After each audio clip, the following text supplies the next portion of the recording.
Welcome back, folks. Hope you're having a great week. I am excited beyond belief for the video tonight.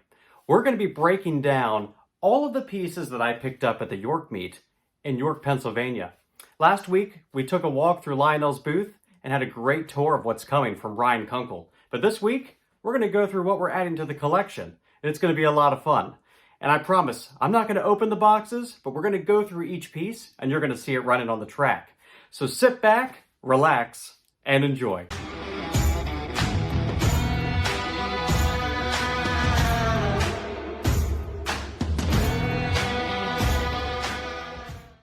This was my first time attending the York meet, and I was blown away by the selection of trains, but also by the community. I have to give a huge thank you to my friends George and Wally at GFW Trains, and what a great time it was. It was like a tailgate all weekend for, train nuts like myself. So George and Wally, thank you so much for that. And of course, I had a great time hanging out with other members of the YouTube community, and I got to meet so many of you there, which was probably the most special part of the entire weekend. So let's get right into the trains, because we want to see all of the new pieces that we're going to be running here on the channel. So as you can see, I've set up my table with all the boxes. There's no way I'm going to be able to go through each one like this, so let's clear off the table and talk about each set one by one. All right, we're going to start with this pile right here, because this is the first thing I saw when I walked into the Orange Hall at the York meet. I've been very fascinated with Weaver, and I've had this growing interest in brass. And when I walked into the show, this beautiful brass Santa Fe Blue Goose Hudson was on display. A lot of the Weaver streamlined steam engines are becoming a bit harder to find, because not only are they beautiful, but they still fetch a very decent price when you're looking for them. But we didn't stop there, because they also had a full set of MTH Premier passenger cars that match the set. And thank you to Tiny Tim's Toys for being the vendor that I got this set, and a few others that we'll talk about in just a moment. I spent a lot of time with Russell from Tiny Tim's Trains, because every time I left his booth, he would restock the shelf with something else that caught my eye. So when I came back, he had a set of ABA Pennsylvania Railroad E8s in Tuscan red. Let's take a look at it trackside. So I'm trackside with these MTH Premier Pennsylvania Railroad E8s, and they are massive diesel engines. Let's go ahead and start them up. A big sound, big starting point.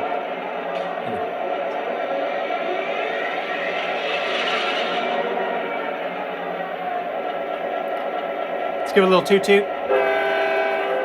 Big horn. I love the passenger announcements on this engine. Let's kind of get it rolling and we'll hear that. Now arriving from New York on track 1, train number 105, the East Coast Champion.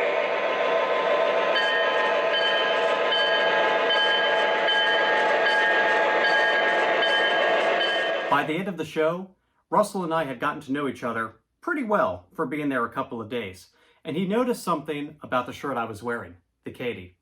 So out came this particular piece. It was on the very last day, and I was very surprised when I saw it on his shelf, and here it is. This is the MTH Premier Proto 2 Union Pacific Heritage Unit for the MKT. And not only did we find this great piece, but I found this tank car that matches it. So let's take a look at this engine trackside, and here we have it, trackside, with our Union Pacific Heritage Unit MKT, the Katie. The MTH sound set on these SD70s is huge. Listen to this alarm as it starts up. Get out of the way! Get out of the way!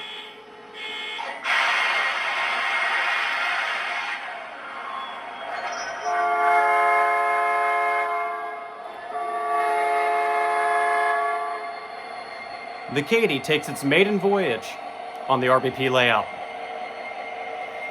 What a day, folks. What a day. All right, time for some vintage trains, courtesy of my friends at trains.com. They had a massive booth. I found something I've been looking for some time, which is a set of MPC era F3s, Southern Pacific Daylight Paint Scheme. I got the elusive B unit and the set of 2A units. And they are in pristine condition. Let's take a look at them running. Awesome. It's coming around the bend. And there it is. Look at this set. And one of my favorite features of this set is the electronic horn that's built into the B unit. Let's listen to that MPC goodness. Ready? I don't know whether to get out of the way or call the police. Using the transformer for this. It's that buzzy noise. That E unit making all the noise. But you could hear that electronic whistle, that MPC goodness, that vintage vibe, which I just really enjoy when it comes to these vintage trains from the 70s and 80s. All right, so let's roll it out. I don't know if we're going backwards or forwards. That's the joy of conventional running. Backwards. And see you later, F3.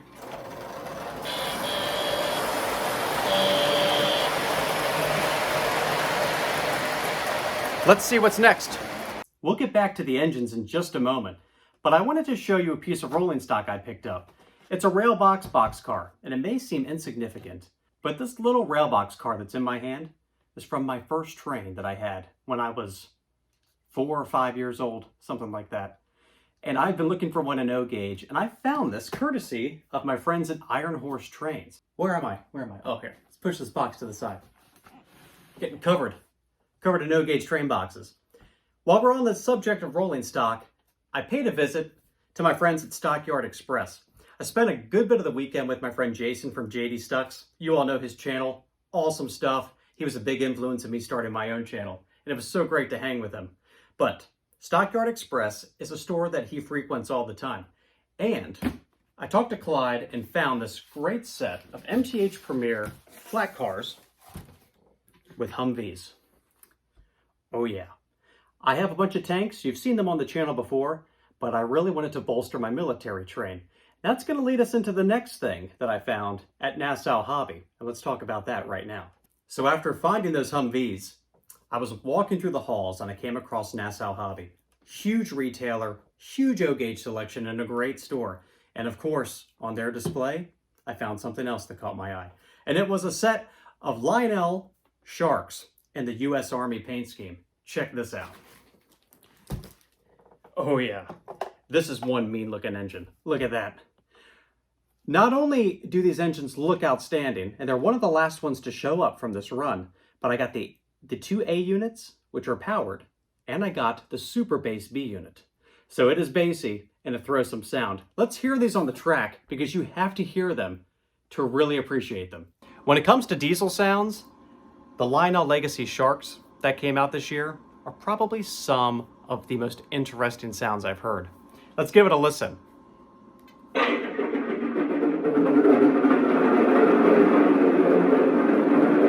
What you're hearing is the A unit. This B unit is what they call a Super Bass B unit. It has a larger speaker and it throws some sound. My microphone is doing no justice as to how much sound is filling up my room right now. This has the newer Crew Talk. It's going to be here for a while. Timetable has us here for number 9, and she's running about 20 minutes late. Let's watch these engines roll out, and you'll see that set of Humvees that I just showed you a moment ago. Shark coming through. These are some mean-looking engines. So you'll see as we roll out, you'll see the Humvees start coming by.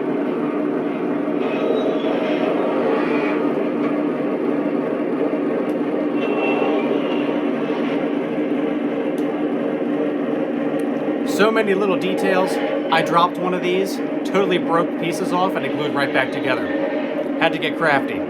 But wow, just a fantastic train. I love these military engines, these U.S. Army engines. As I made my way across the fairgrounds, I found myself in the Purple Hall, which was another dealer hall with some great vendors. And I got to meet the folks at Just Trains out of Delaware. That's where I found this gem. This is actually an MTH Rail King Commodore Vanderbilt Hudson. And guess what? It's pink. Yes. Two things about this engine that I absolutely love. One is that it celebrates breast cancer awareness. If you know anyone who suffered with cancer, it's a big deal. And I think it's just a great way to show respect and to show caring for those who have suffered with that illness. And number two, my daughters love this engine. It's Proto 3, brand new, and it throws some serious smoke. Now you're probably thinking, Chris, what on earth is in front of you? This is a 3D printed model of a Boeing 737-800 fuselage on an Atlas flat car. And it's made by PrintedAtScale.com. These guys do an outstanding job creating these 3D printed models. And you can order your own set. You do have to paint it. This is a sample that was given to me to use on the channel. So it's been painted for me because, believe it or not, there's no way I would make it look this good. This is a massive piece. Take a look at it next to Challenger. It is as long as Challenger with the tender. It just gives you some perspective on how massive these are in real life. So what a fascinating piece. He made all of these pieces. He 3D printed all of these details. So we'll do a video that highlights this, but again, that's PrintedAtScale.com. Check them out. They make some awesome stuff.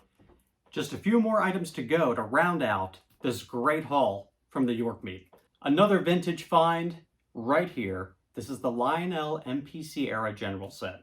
We have the engine and tender, we have the 2 coaches, and we have the flat car with the horses. It actually included 5 of the 6 original horses. I couldn't believe it.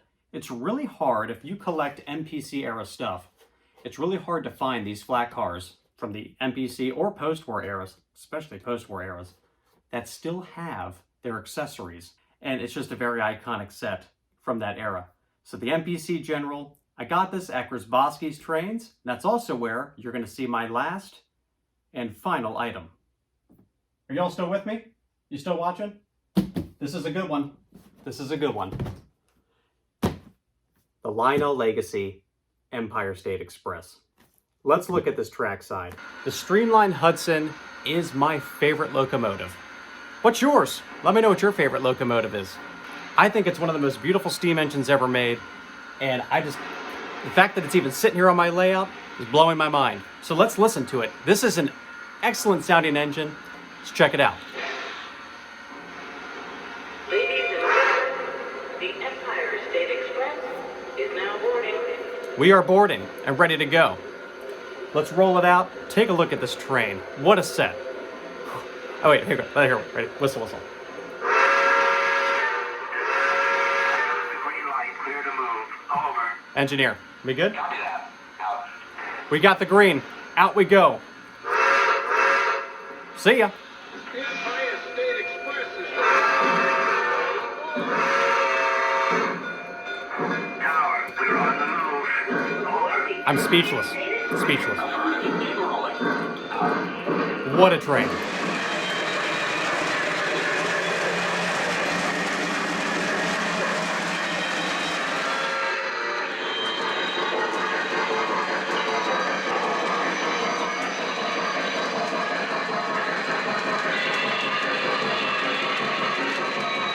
So York was a ton of fun. And even though we came back with a ton of trains, I'm really excited about that.